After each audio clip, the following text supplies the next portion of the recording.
Welcome to the Hawkeye Sidekick podcast. And you're very welcome back to the Hawkeye Sidekick Rugby Union podcast with your host Mark Kennedy. Joined again this week by Liam O'Brien. Liam, how are things? Good, Mark. Enjoyed the weekend there. Friday night in Thomond Park. Good crowd. Atmosphere was rocking and 5-star performance. So delighted. I suppose we'll have a review of round 14 in the URC. Plenty to talk about from the Irish provinces perspective. We'll look at this weekend again at Six Nations round 3 preview.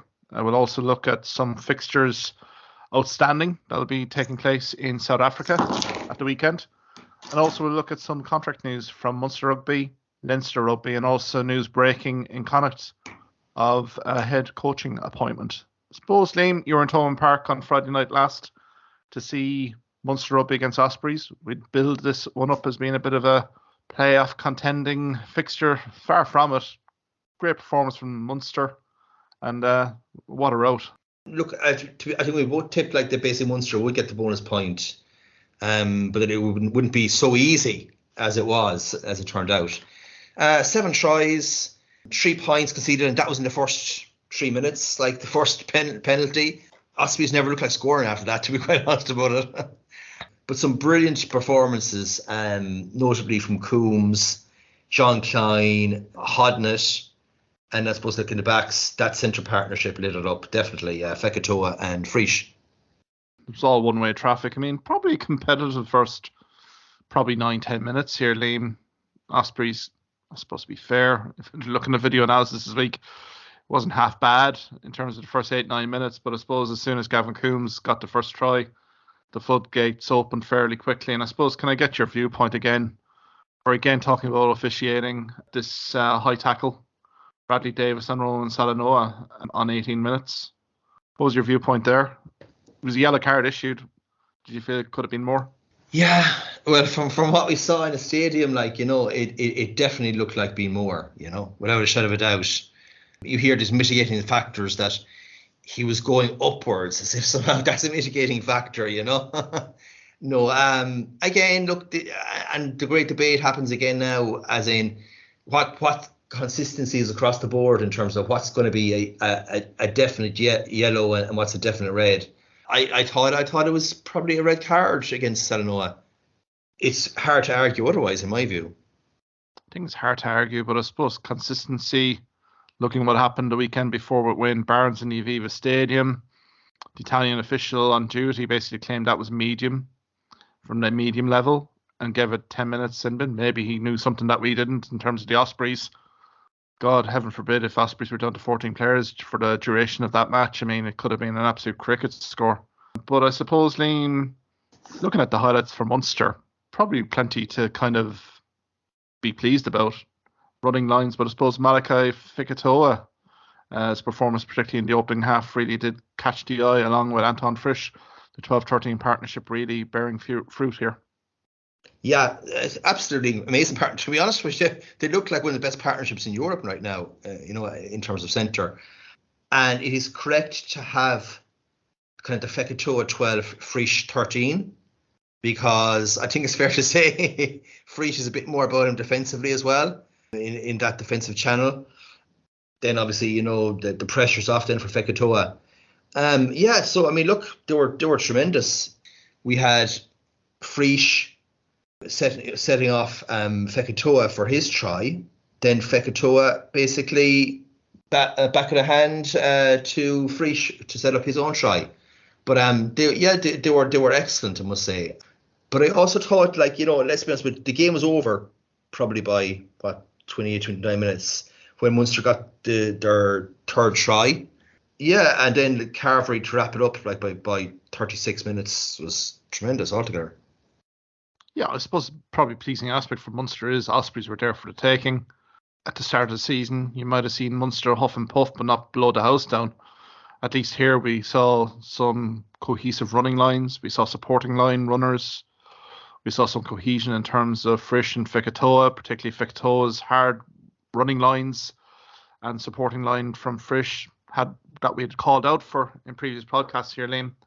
So I think from that aspect, it's pleasing. You can see the training. You can see the progression here in terms of game plan. Now, as you rightly point out, the Ospreys really not really a barometer of this, but again, 58 points scored, pretty significant score margin here, heading into the business end of the season.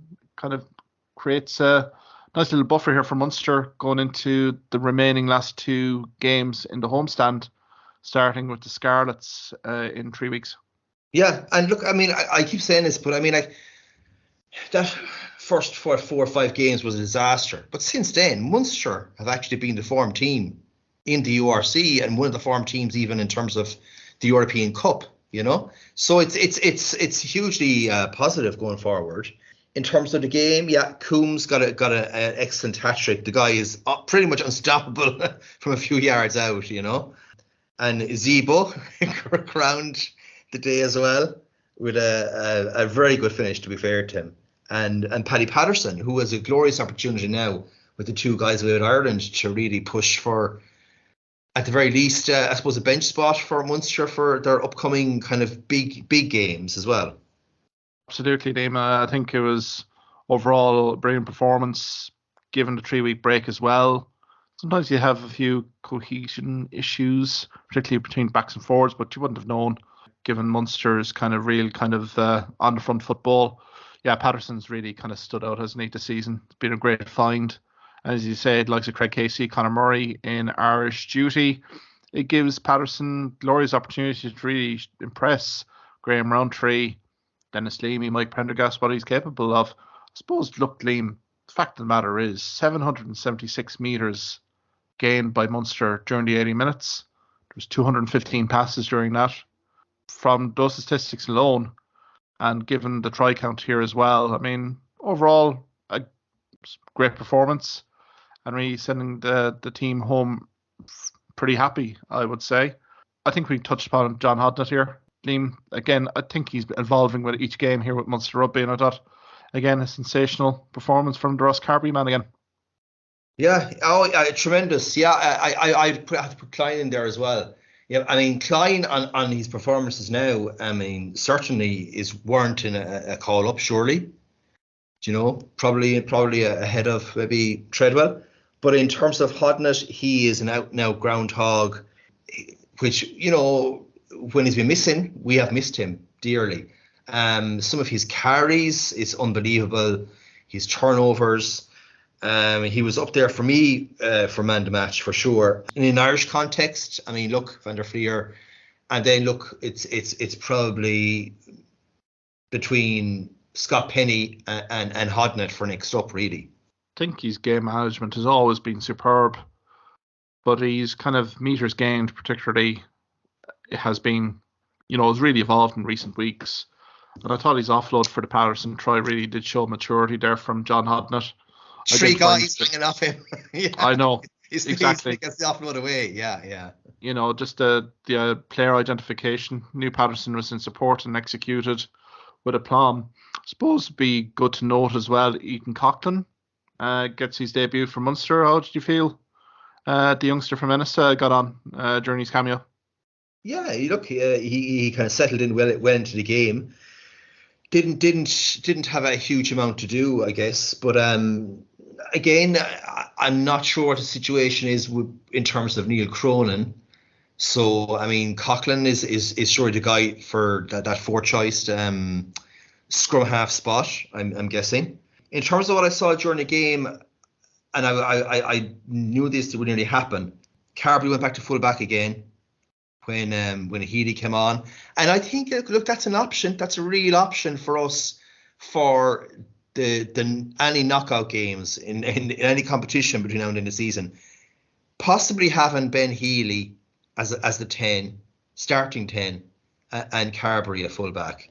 Also, if I can say this, Zebo, well done, Simon Zebo, on getting such a long contract, because the guys, you know, there'll never be as good a finisher as him, but there was definitely a lot of kicks ahead from Zebo in that game. That's all I want to say about that. Fair enough. We won't editorially cut that, Liam. But yeah. To be fair to Zebo, he did gain 100 metres on the deck, so Yeah, so it's fair enough. I mean, Daly with 71 metres, Coombs obviously 102, Anton Frisch with 113 metres, so it really told the tale of the tape. I suppose from, let's say, a Munster injury perspective, you alluded to it here with Liam Coombs going off. That resulted in Ben Healy coming on and having that alteration. I suppose no harm in getting flexibility. You know, it looks as if that could be kind of a setup that might need to be happening here in the playoffs, particularly with Carberry. But I suppose Carberry's play in hand. Granted, the Ospreys didn't have their finest night on last Friday night, but again, looked very sharp with ball in hand, and now has gotten a recall back into the Ireland squad for the Italian game. Yeah, and look, he took his stride tremendously well, you know. I mean, he hit the line from quite far out, actually, there, you know, for his own try. And, yeah, look, I mean, he certainly ignited the back line. And in terms of, Ireland, look, I mean, it's funny the way things go, right? You wouldn't have had Ross Byrne there 6 months ago, right? Now he's second choice.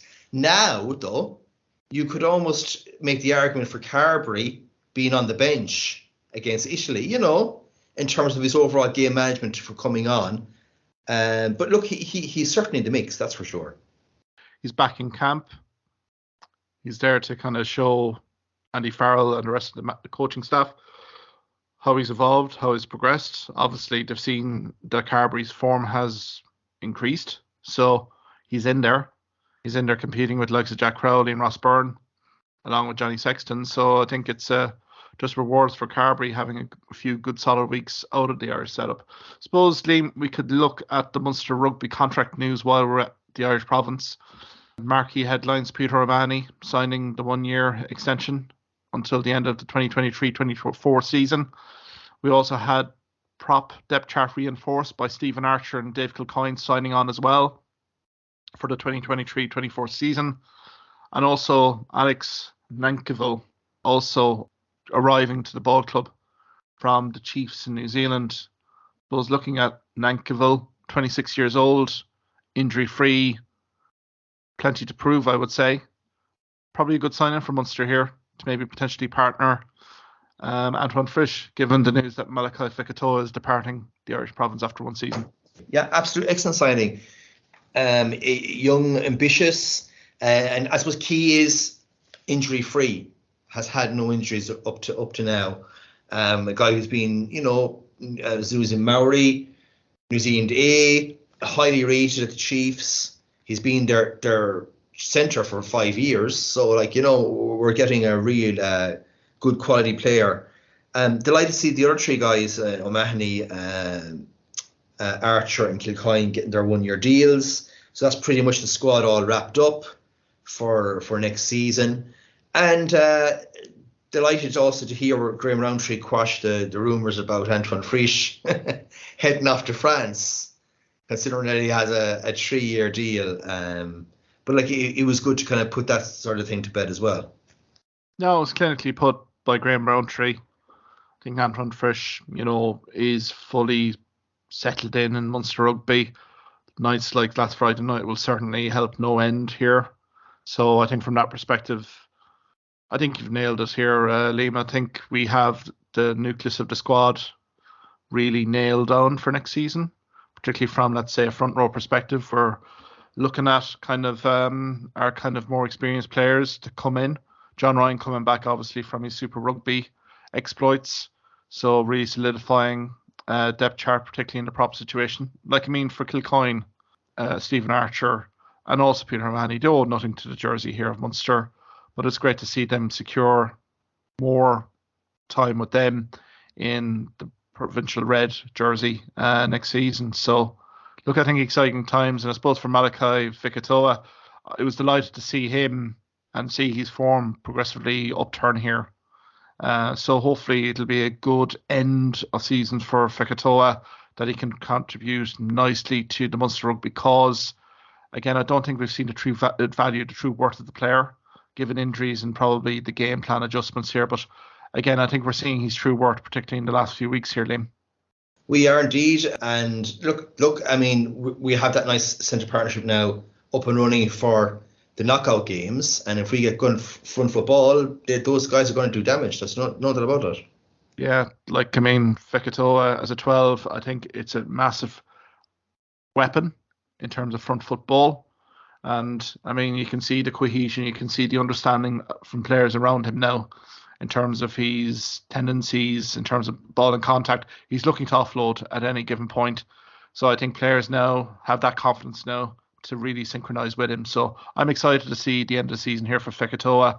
It'll be interesting to see where Malachi Fekitoa actually lands after the World Cup with Tonga. I don't know if you had any ideas, Darren Leams, in terms of maybe potential destinations for him. Well, look, I mean, the most obvious one is probably because England now have salary cap there. It would be like Japan, but actually, I would even look at potentially Major League Rugby.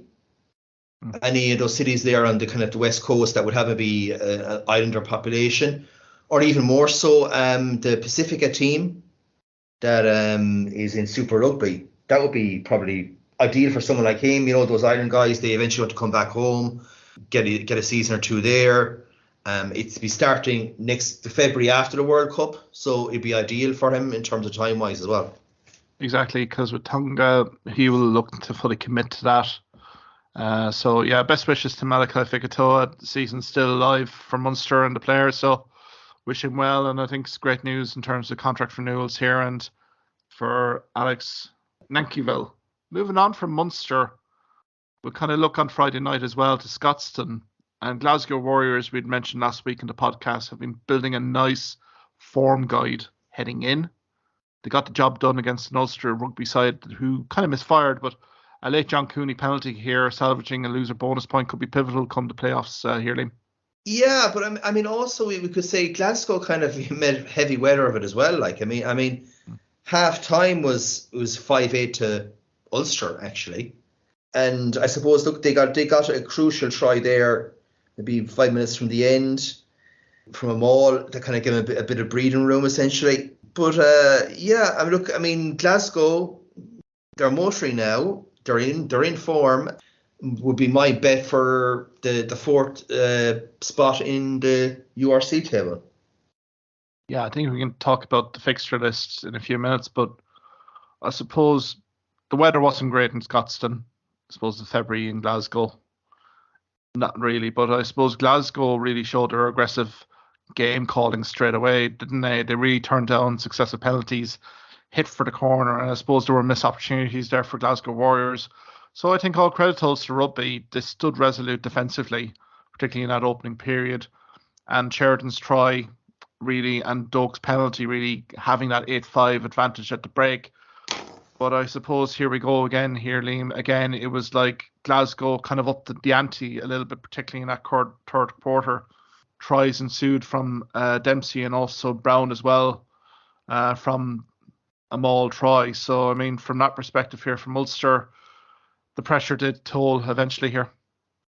Yeah, two more tries, and particularly the silent try was a tremendous one. You know, real old school maul, and they just walked it in basically from I'd say about 10 meters out. Like, you know, to be fair, you know, Cooney on the stroke of full time, he got that penalty to kick over to get them that point because Ulster they need to pick up points on the road and in every game really from now on.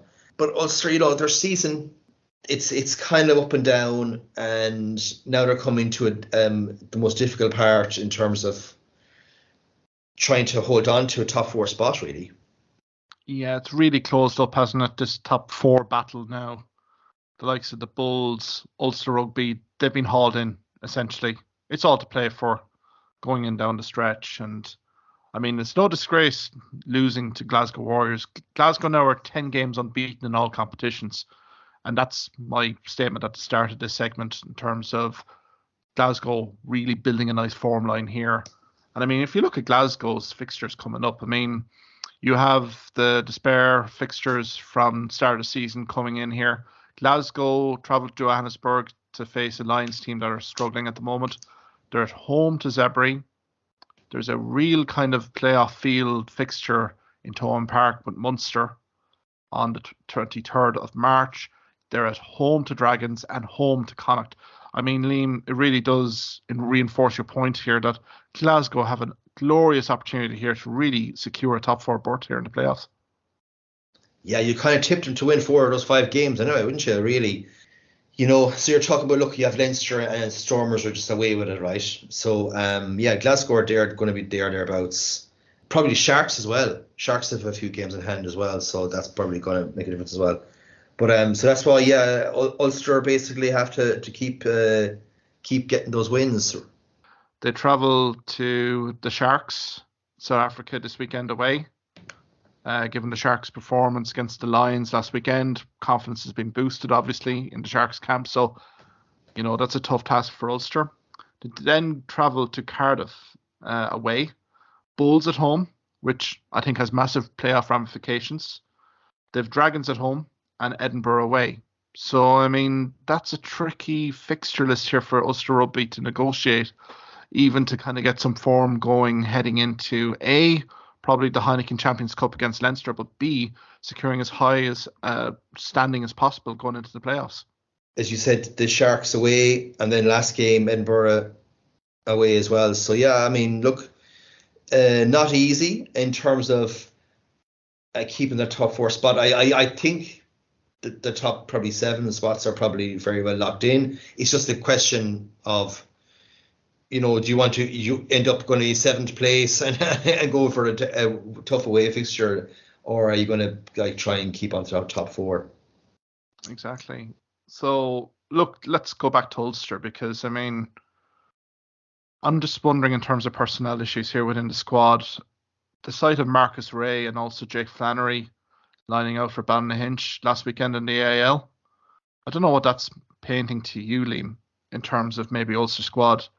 Marcus Ray for me is an outstanding prospect for Ulster Rugby. Why is he playing AIL when literally a pivotal playoff game against Glasgow Warriors in Scotstoun, and he's nowhere near the 23-man squad? Yeah, well, this is the guy who was the big hope for Ulster, wasn't he? I mean, you were going to have basically Ray at 6 and Timoney 7 and Vermeulen 8. That was Ulster. That was Ulster's back row. I don't know how he has gone off the radar. I mean, is it just complete disharmony now in the squad? Are there certain players that simply aren't getting a look in at all with the management? And they're effectively banished. It's just for Ulster fans, I think it's a squad that's kind of really disjointed, and the performances are kind of shown the same way as well. But look, as you said, at this stage of the season, playing IL rugby, whatever out, if you're kind of start season and maybe injured or not getting game time, but it's very hard to fathom, really. Yeah, and I mean, these are 2 excellent prospects. They've played up along Ireland underage, so we'll get no feedback from Ulster Rugby in terms of why that is. But I suppose from a Jake Flannery perspective here, obviously he should be looking for pastures new. I mean, he's not got a look in Ulster Rugby, maybe a cameo against Ebury Rugby, and that's it. That's been very disappointing for the player. But I think Marcus Ray particularly has really hit a nerve with some Ulster Rugby supporters, particularly the potential, the upside on this player. It's going to be an interesting watch here from Ulster Rugby, because that is a tricky fixture list to end here. I mean, I even look at Edinburgh away. I mean, Edinburgh could be kind of literally looking for a playoff berth themselves. There's a few banana skin fixtures here, certainly for Ulster Rugby. If they're not too careful, they could slide down the table fairly quickly. So I think for Dan McFarland here and the squad, I think they need to get their act together quite quickly here, because you do have that pivotal last 16 fixture between Ulster and Leinster in the Aviva as well in the Heineken Cup Champions Cup, and for Ulster really to have to respond here before that fixture. Yeah, absolutely. As you said, they have Leinster fixture to come, and it's somehow they're going to have to get the squad back playing to the levels that we know they're capable of. This is the thing about it. I mean, a lot of guys kind of, off form. You have to say Timoney's kind of form went off there. And in the backs too, you'd probably have to look at the likes of Stuart Moore and Ethan McElroy. Yeah, the form has definitely kind of left them for a while there. So hoping to get back on track. Yeah, exactly. So look, it's key. It's pivotal. I think the few weeks break again. Ulster just need to reset, regroup, and come again quickly and really utilise all their squad options possible here, heading into the run-in of the season. I suppose we'll get to Connacht Rugby now here, Liam. 57-34 win against Zebre. Really tells only half the story, doesn't it? I was fearing the worst for Connacht heading into that final quarter, but I mean, they got the job done anyway here, Liam. What was your reaction to that performance from Connacht? At one stage, it went down, 20 minutes to go, try for Zebre, and it was like 4 points in it, and it wasn't looking good because we know Connacht are not good in the last quarter of a game, traditionally. That's a strong point. But they did get 3 tries, it has to be said, and one on a stroke of full time to turn it around and to make the scoreboard look, I suppose, a lot more convincing. And look, the thing is, it's kind of one of these Zebre things. It's tricky enough in the sense of you're expected to wallop them anyway, and at the end of the day, they now have a really good fixture list left to really give themselves a brilliant chance of qualifying for Europe. But also, for me, good to see Onla Butler capping his debut with a try. He is apparently a very, very good prospect. I suppose Dylan Tierney-Martin as well, a hat-trick. I suppose let's put the positive here for Connacht Rugby. 9 tries. Superb opening half. Really set the platform here for this result. The attacking maul was a huge weapon for them throughout. They gained valuable meters off that. And some really good interchange of play. Tiernan O'Halloran, very prominent here. Kilgallen as well. So I think from that perspective, all very positive. But I suppose where video analysis is probably going to come in here, Liam, is the third quarter. Certainly, immediately from the restart, did we get to try? It's looking game over. But for that 15 to 16 minute spell straight after, Zebre just basically played with a bit of abandon. There was a few misreads from defence from Connacht, and hey presto, Zebre's getting 4 tries. An unlikely bonus point try performance here. And I mean, as you said, Connacht are under the pump here. 4 points down, up with 20 minutes to go. So again, it's that collapse. It's that lack of concentration, composure. You're looking down at the last 4 fixtures here. Dragons away, Edinburgh at home, Cardiff at home, and Glasgow away. If there's a repeat of that in the third quarter here, I think playoff picture will be a forlorn hope here for Connacht Rugby. Yeah, well, look, I mean, it's been a problem all season, hasn't it? Kind of the defensive display in the latter end of games. But I'm quite hopeful that they will turn around. And if they have, all their Iron Boys back as well, the fixture list is actually quite kind to Connacht. And they should be winning 3 out of the 4 remaining games, which puts them pretty much there in the coattails of the top 8. So look, it's all to play for Connacht, absolutely. Yeah, I think the next 3 games are absolutely pivotal. They have to put the pressure around teams around them.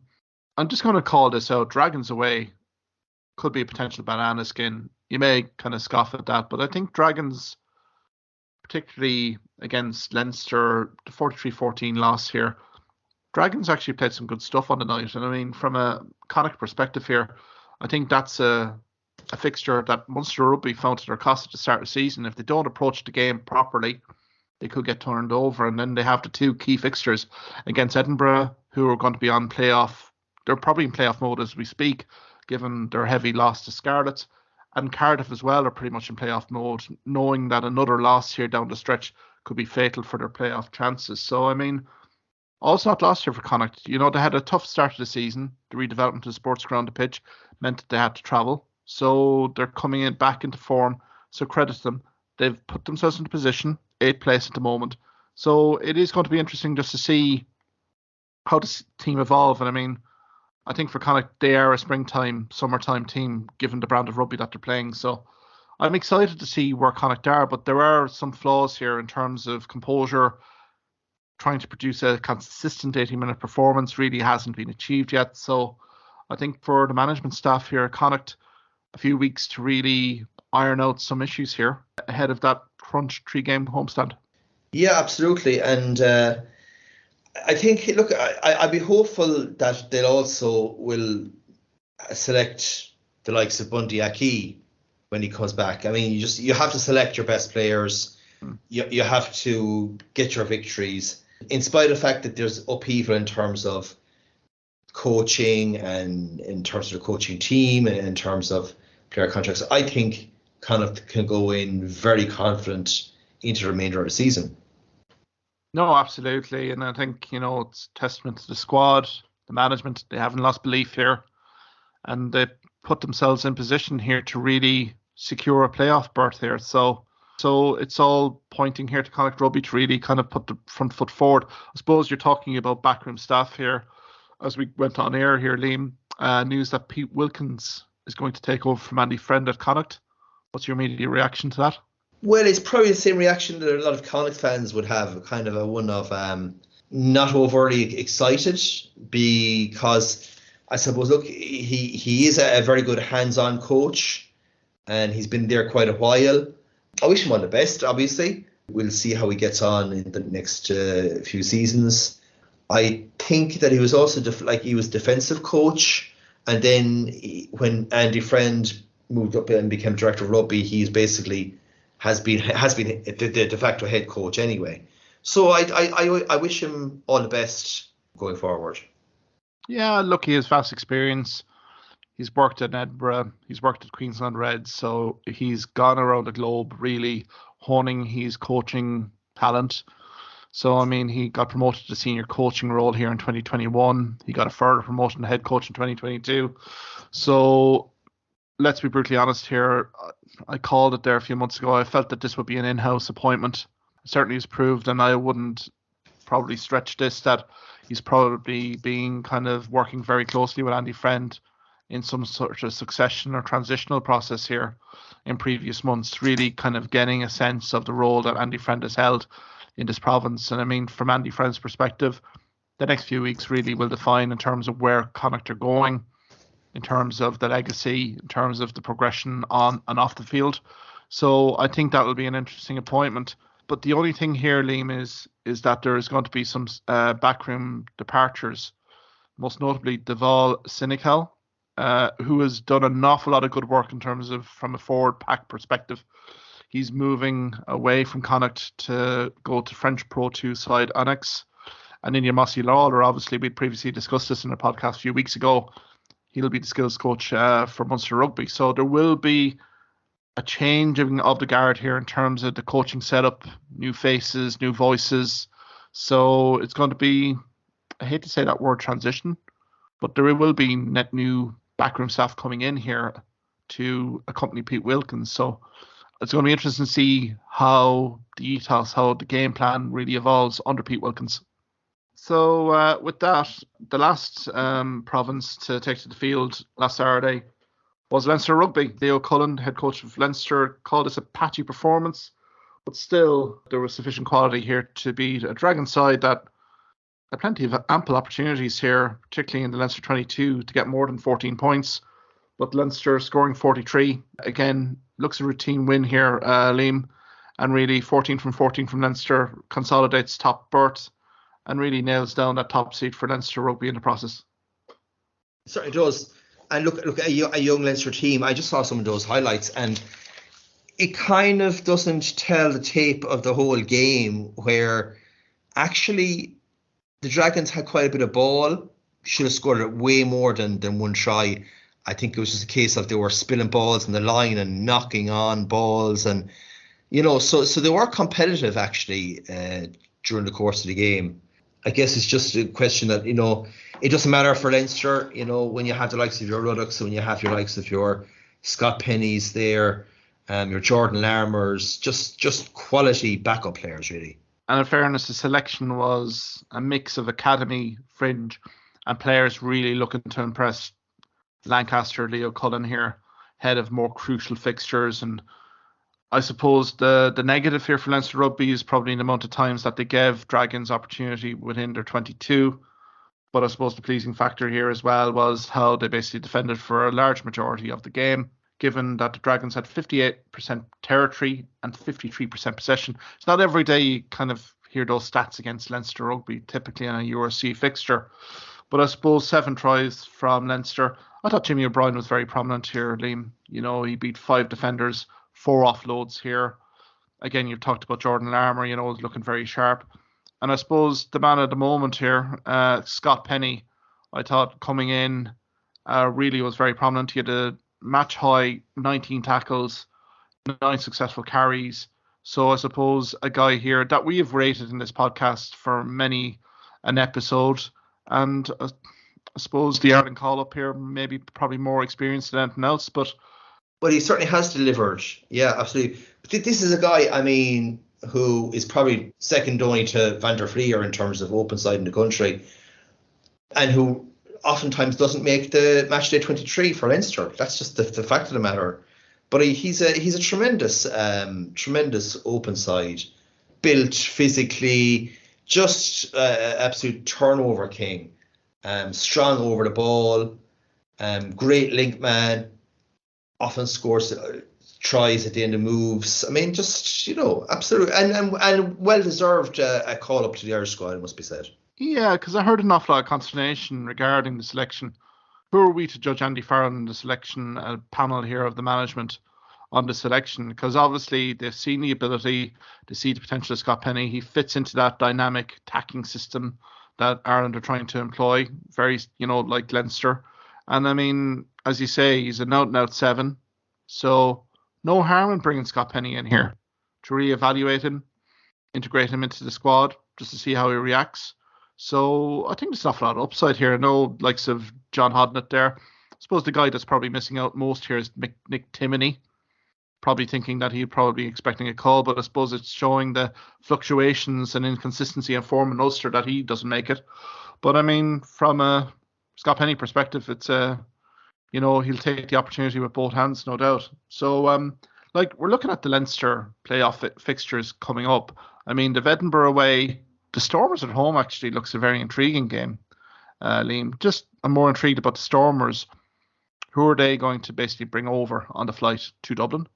They've Lions away and also the Bulls at the end to kind of wrap up the season. I mean, by the time they get to South Africa, I think it would be fair to say that they've already nailed in the top seed. So I think Stuart Lancaster and Ian Cullen would have a nice luxury maybe to rest a few marquee guys here.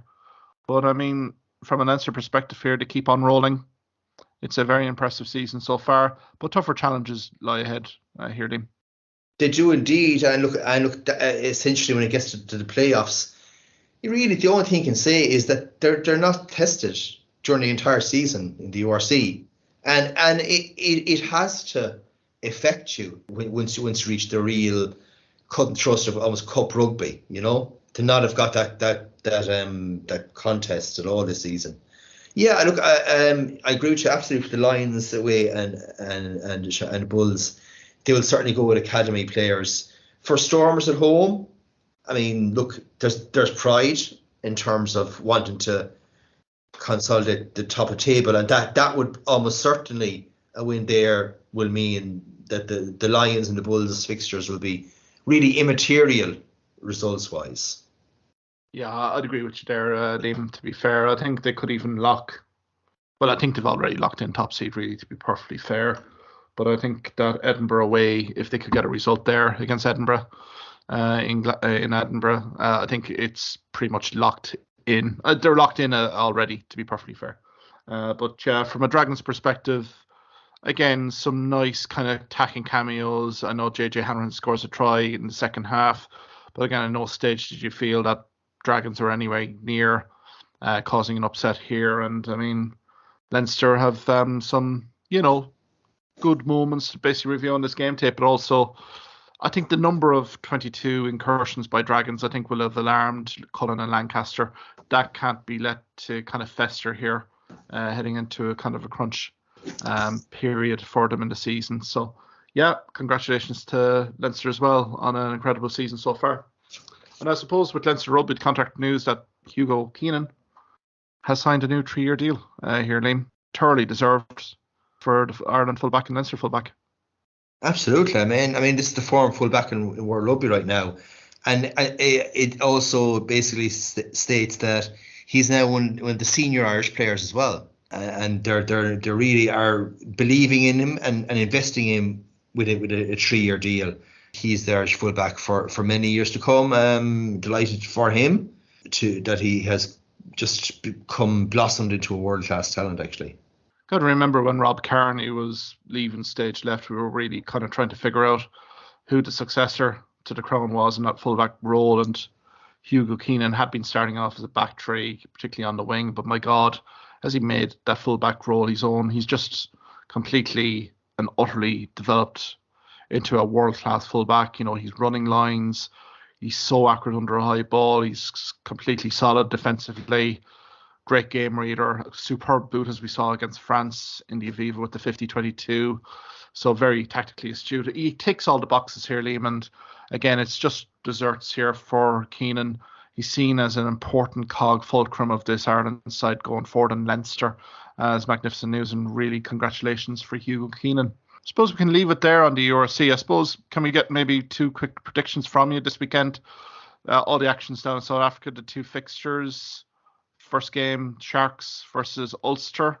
Lions playing the Glasgow Warriors. Who are you tipping on those 2 games, Liam? Yeah, I mean, going on I suppose last weekend and the Sharks, how well they did against the Lions, I would be finding it tough to see Ulster actually getting anything much really from that game. You know, I think the Sharks by about 15 points, probably 3 tries. Yeah, I that's. I think it's going to be a long day for Ulster, basically, I think. Yeah, likewise. I think it's going to be a long afternoon, particularly when you consider the Sharks. There's probably reinforcements. An awful lot of South African internationals will probably be playing this game. So I don't envy Ulster in this fixture, particularly the pack battle, and particularly with Glasgow Warriors, how they try to exploit in terms of the maul. I can see Sharks doing exactly the same. I can see a bonus point win here for Sharks, probably the 15 points as well. Unfortunately for Dan McFarlane, the Ulster Rugby, and it puts them on their heels a little bit going into the season running. And I suppose the Lions, there's been an awful lot of criticism from South African media regarding the Lions after the aftermath of that Sharks loss in Johannesburg.